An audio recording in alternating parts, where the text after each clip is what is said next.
ಆಳ್ವಾಸ್ ಶಿಕ್ಷಣ ಪ್ರತಿಷ್ಠಾನ ಕರಾವಳಿ ಮತ್ತು ಮಲೆನಾಡಿನ ಸಮಸ್ತ ಜೈನ ಸಮಾಜ ಬಾಂಧವರ ಸಹಕಾರದೊಂದಿಗೆ ಮಹಾವೀರ ಸ್ವಾಮಿ ಜನ್ಮ ಕಲ್ಯಾಣ ಮಹೋತ್ಸವ ಆಚರಣೆಯು ಏಪ್ರಿಲ್ 27ರಂದು ಸಂಜೆ 4ರಿಂದ ವಿದ್ಯಾಗಿರಿ ಕೃಷಿ ಸಿರಿ ವೇದಿಕೆಯಲ್ಲಿ ನಡೆಯಲಿದೆ. ಆಳ್ವಾಸ್ ಶಿಕ್ಷಣ ಪ್ರತಿಷ್ಠಾನದ ಅಧ್ಯಕ್ಷ ಡಾಕ್ಟರ್ ಎಂ ಮೋಹನ್ ಆಳ್ವಾಸ್ ಸುದ್ದಿಗೋಷ್ಠಿಯಲ್ಲಿ ಈ ಕುರಿತು ಮಾಹಿತಿ ನೀಡಿದರು. ಜೈನ ಮಠದ ಸ್ವಸ್ತಿ ಶ್ರೀ ಭಟ್ಟಾರಕ ಚಾರುಕೀರ್ತಿ ಪಂಡಿತಾಚಾರ್ಯ ವರ್ಯ ಸ್ವಾಮೀಜಿ ಆಶೀರ್ವಚನ ನೀಡಲಿದ್ದಾರೆ. ಶಾಸಕ ಉಮಾನಾಥ್ ಕೋಟ್ಯಾನ್ ಹಾಗೂ ಮಾಜಿ ಸಚಿವ ಅಭಯಚಂದ್ರ ಜೈನ್ ಉಪಸ್ಥಿತರಿರುವರು. ಶ್ರೀ ಕ್ಷೇತ್ರ ಧರ್ಮಸ್ಥಳದ ಡಿ ಹರ್ಷೇಂದ್ರ ಕುಮಾರ್ ಹಾಗೂ ಎಸ್ಸಿಡಿಸಿಸಿ ಬ್ಯಾಂಕ್ ಅಧ್ಯಕ್ಷ ಡಾಕ್ಟರ್ ಎಂಎನ್ ರಾಜೇಂದ್ರ ಕುಮಾರ್ ಅವರನ್ನು ಸನ್ಮಾನಿಸಲಾಗುವುದು ಹಾಗೂ ವಿವಿಧ ಸ್ಪರ್ಧೆಗಳಲ್ಲಿ ಬಹುಮಾನ ವಿಜೇತರಿಗೆ ಬಹುಮಾನ ವಿತರಿಸಲಾಗುವುದು ಎಂದರು. ಆಳ್ವಾಸ್ ವಿದ್ಯಾರ್ಥಿಗಳಿಂದ ಜಿನ ಭಜನೆ, ಮಹಾವೀರ ಸ್ವಾಮಿ ಜಿನಬಿಂಬ ಮೆರವಣಿಗೆ, ಜಿನ ಗಾನಾಮೃತ, ಮಹಾವೀರ ಸ್ವಾಮಿ ಜಿನಬಿಂಬಕ್ಕೆ ಮಂಗಳ ದ್ರವ್ಯಾಭಿಷೇಕ ಮತ್ತು ಅಷ್ಟವಿಧಾರ್ಚನೆ ನಡೆಯಲಿದೆ ಎಂದರು.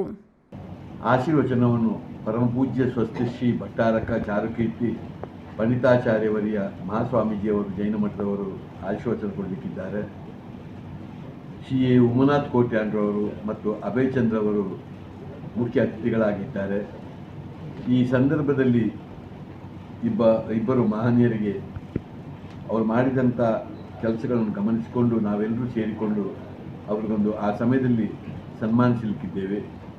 ಅದು ಶ್ರೀ ಕ್ಷೇತ್ರ ಧರ್ಮಸ್ಥಳದ ಶ್ರೀ ಡಿ ಹರ್ಷೇಂದ್ರ ಕುಮಾರ್ ಅವರು ಮತ್ತು ಎಸ್ಸಿಡಿಸಿ ಬ್ಯಾಂಕಿನ ಅಧ್ಯಕ್ಷರಾದಂಥ ಶ್ರೀ ಎಂ.ಎನ್. ರಾಜೇಂದ್ರ ಕುಮಾರ್ ಅವರಿಗೆ ನಾವೆಲ್ಲರೂ ಸೇರಿಕೊಂಡು ಒಂದು ಸನ್ಮಾನ ಮಾಡಲಿಕ್ಕಿದ್ದೇವೆ. ಯಥಾ ಪ್ರಕಾರ ನಾವು ಸಂಜೆ 4 ಗಂಟೆಯಿಂದ 5 ಗಂಟೆಯವರೆಗೆ 4 ಗಂಟೆಗೆ ಸರಿಯಾಗಿ ಸಮಾರಂಭ ಪ್ರಾರಂಭ ಆಗ್ತದೆ. 4ರಿಂದ 5 ಗಂಟೆಯವರೆಗೆ ಆಳ್ವಾಸಿನ ವಿದ್ಯಾರ್ಥಿಗಳಿಂದ ಜಿನ ಭಜನೆ ನಡೆಯುತ್ತದೆ. ಸಂಜೆ ಗಂಟೆ ಸುದ್ದಿಗೋಷ್ಠಿಯಲ್ಲಿ ಮಾಜಿ ಸಚಿವ ಅಭಯಚಂದ್ರ ಜೈನ್, ಚೌಟರ ಅರಮನೆಯ ಕುಲದೀಪ್ ಎಂ, ಧನಕೀರ್ತಿ ಬಲಿಪ, ಆದಿರಾಜ್, ಶ್ವೇತಾ ಜೈನ್ ಉಪಸ್ಥಿತರಿದ್ದರು. Premashree, V4 news, Moodbidri.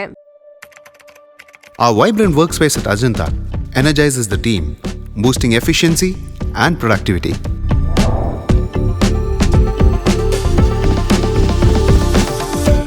Well-designed modern conference space for important presentations with top-notch amenities, fueling our growth.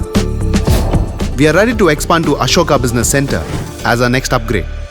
Invest in workspaces managed by Vertex. Invest smart. Invest in Mangaluru.